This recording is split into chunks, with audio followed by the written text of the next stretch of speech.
Good day, ma'am and sir. My name is Jenny Nisisario Banan, 30 years old, from Philippines. I am single mother with one son, 13 years old. My first work experience was here in the Philippines in the year 2015 to 2017.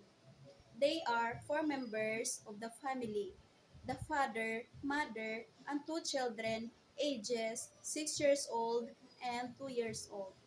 My main duties and responsibilities are taking care of the two children,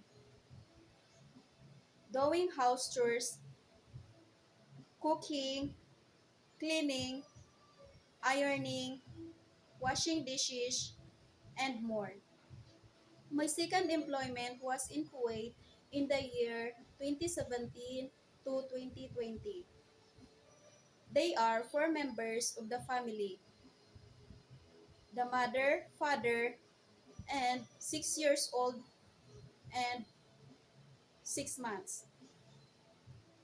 My main duties and responsibilities are taking care of the children, changing diapers, keep them fed and clean, doing house chores, vacuuming, washing dishes, doing laundry, ironing, keep the house neat and clean, and more.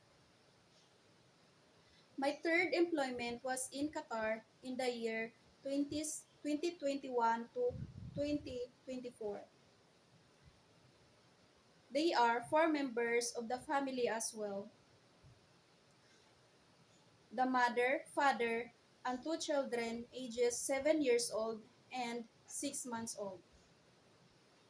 My main duties and responsibilities are taking care of the children and doing all house chores. Ma'am and sir, I want to work in Hong Kong to help my family needs and for the future of my son. If you will hire me, I will do my duties properly to serve your family.